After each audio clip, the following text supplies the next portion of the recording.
हरियाणा की भाजपा सरकार के 26 अक्टूबर को 7 साल पूरे होने जा रहे हैं और इसी उपलक्ष्य में सरकार अपनी उपलब्धियों का बखान करने की पूरी तैयारियों में है। 7 साल 7 कमाल को लेकर के सरकार एक योजना बना रही है कि किस तरह जनता के बीच जाया जाए। हालांकि इसी दौरान किसान आंदोलन और एलनाबाद का उपचुनाव भी चल रहा है। इस वक्त इस मुद्दे पर बातचीत करने के लिए हमारे साथ हरियाणा के परिवहन मंत्री मूलचंद शर्मा मौजूद हैं।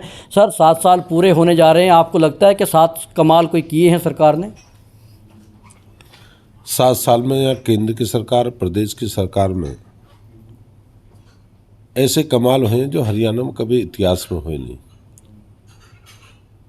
हरियाणा में कभी कल्पना भी नहीं थी इस बात की किसका बेटा नौकरी लगा, किसका बेटा ईटीओ लगे, किसका डीटीओ लगे। पहले तो जेब से नौकरी लगते थे, पहले खर्ची से नौकरी लगते थे, आज योग्यता के आधार पर नौकरी लगती हैं। मेरिट के आधार, जिसका बेटा पढ़ेगा, जिसकी बेटी पढ़ेगी वही नौकरी लगे। हरियाणा के इतिहास में कभी हुआ नहीं। वही नौकरी लगते तो उनके बेटा जो प्रभावशाली लोग थे। पर हरियाणा के इतिहास में जो भी मेरिट है, योग्यता के आधार पर है, जो काबिल बच्चा है वही प्रदेश में नौकरी करेगा। ये हरियाणा का पहला कदम है। हरियाणा में जो रोडों का जो जाल बिछा है, जो जितने नेशनल हाईवे, कहीं बड़ौदा एक्सप्रेस हाईवे, कहीं यमुनानगर एक्सप्रेस हाईवे, कभी जींद एक्सप्रेस हाईवे, कभी रेवाड़ी एक्सप्रेस हाईवे, आप कितने हाईवेज निकले हैं कि हिसार हाईवे कभी कल्पना में नहीं थी। कभी ये भी नहीं थी कि इतने हाईवे हरियाणा में निकलेंगे, इतने फ्लाईओवर हरियाणा में बनेंगे, एयरपोर्ट हरियाणा में बनेगा। ये कभी सोच से भी दूर था। तो ये 7 कमाल नहीं, अगर मैं गिनती करूँ बहुत हजारों में भी इनकी गिनती कि जितने काम हुए। जहाँ किसान की बात करते हैं, किसानों के जो प्रदेश के मुख्यमंत्री पूर्व में रहे थे, या कांग्रेस की सरकार पूर्व की सरकार रही, वो अपने जवान देखे कितने ओलावृष्टि के पैसे दिए। एक के समय 18 करोड़ थे, एक के 56 करोड़ थे।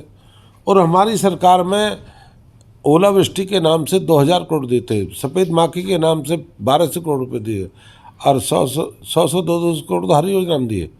ये कमाल नहीं है? हरियाणा में भर्तियों के इतने पर्चे लीक हुए, इतनी परीक्षाएं स्थगित हुई, इतनी बड़ी गड़बड़ियां हुई, क्या ये भी एक कमाल है? नहीं, पर्चियाँ लीक होना, मान लो लीक होना, पेपर लेके भागना, उसको पकड़ना ये सरकार का काम है। उस पेपर को रद्द करना ये सरकार का काम है।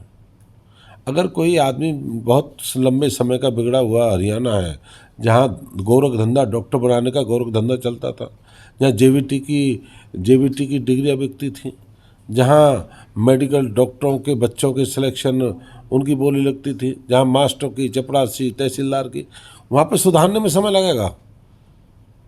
लगेगा। आज मुख्यमंत्री जी की प्रधानमंत्री ने दिल ठोक कर तारीफ़ की है। लगातार कयास थे सियासी हलकों में कि ये मुख्यमंत्री बदले जा सकते हैं, तो क्या आज वो विराम माना जाए? हमने तो पहले ही कहा था, इस प्रदेश के मुख्यमंत्री मनोहर लाल जी के नेतृत्व में जो ऐतिहासिक जो विकास हुए हैं, सबका साथ सबका विकास। हरियाणा एक, हरियाणवी किसी मुख्यमंत्री नहीं कहा।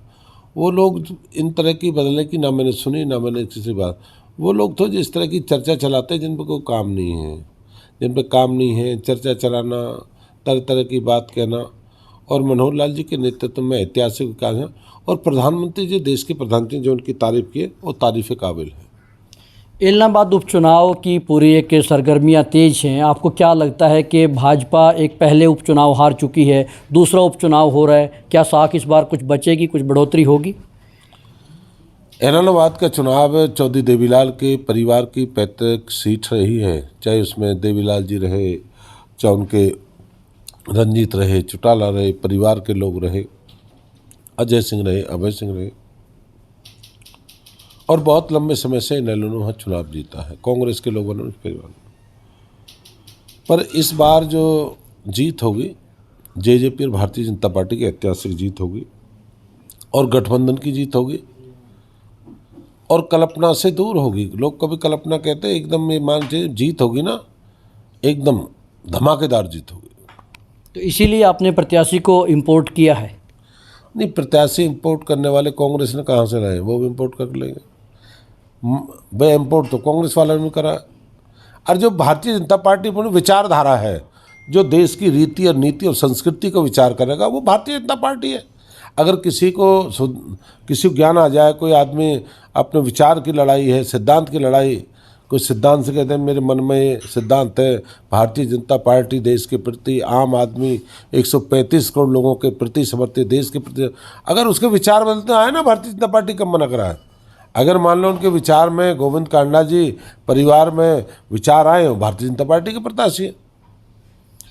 एक और सवाल है, किसान आंदोलन जोरों पर है, किसान सरकार से नाराज़ है, इसी दौरान धान खरीद ढंग से नहीं हो पा रही है, डीएपी की ज़बरदस्त किल्लत है, आप क्यों नहीं निपट पा रहे हैं? किसान नाराज़ नहीं है, किसान ना नाराज़ है जो सिंधु बॉर्डर पे है, जो अपना कुंडली बॉर्डर पे है।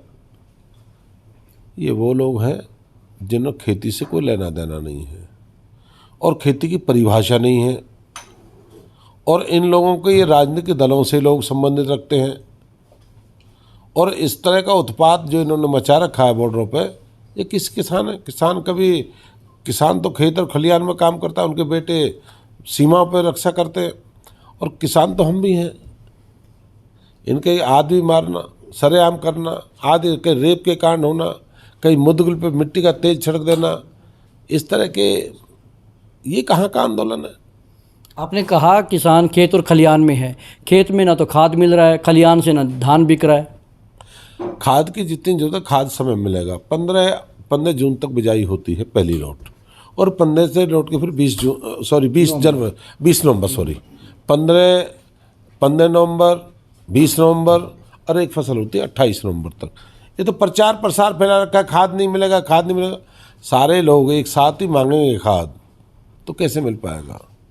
उसकी सीढ़ी है भाई, ये बिजाई जून में होगी, जून से 5 जून तक होगी, 5 जून बाद 10 जून तक होगी। ये भी सीड लिखा हुआ भाई, ये सीड इतने समय के बाद बिजाई, इसकी इस समय, और सरसों की बिजाई अब होनी है। तो ये तो इस तरह का प्रचार फैला दिया, खाद ले लो, खाद मिलेगा ही नहीं। सारे लोग एक साथ ट्रांसपोर्ट बस में चढ़ जाएं, मान लो 200 आदमी बैठेंगे, बस कोई आने नहीं, तो एक बस में कहाँ चलेंगे सारे आदमी? ये तो प्रचार फैला, कांग्रेस के मित्र को काम नहीं, खाद नहीं है, और खाद भी नहीं है तो सरकार क्या करेगी? अरे खाद हमारे पास है, सारी चीज़ हमारे पास है, हम सरकार देगी, व्यवस्था है हमारे पास, पर भरोसा रखें, विश्वास रखें। शुक्रिया। ये थे हरियाणा के परिवहन मंत्री मूलचंद शर्मा, जिन्होंने कहा कि खाद की कोई कमी नहीं आने देंगे। इसके अलावा उन्होंने ये भी दावा किया कि किसान सरकार से कतई नाराज़ नहीं है, और सिंघू और कुंडली बॉर्डर के ऊपर जो किसान बैठे हैं उनका खेती से कोई वास्ता नहीं है। इसके अलावा उन्होंने दावा किया कि सरकार ने इन 7 साल में कई बड़े कमाल किए हैं, और उसी कमाल के आधार पर इलाहाबाद चुनाव में जीत का भी उन्होंने दावा किया। हालांकि देखना होगा कि जनता सरकार के कमाल पर मोहर लगाती है या नहीं। कैमरामैन गुरजंट के साथ Rajesh Chauhan, living India news.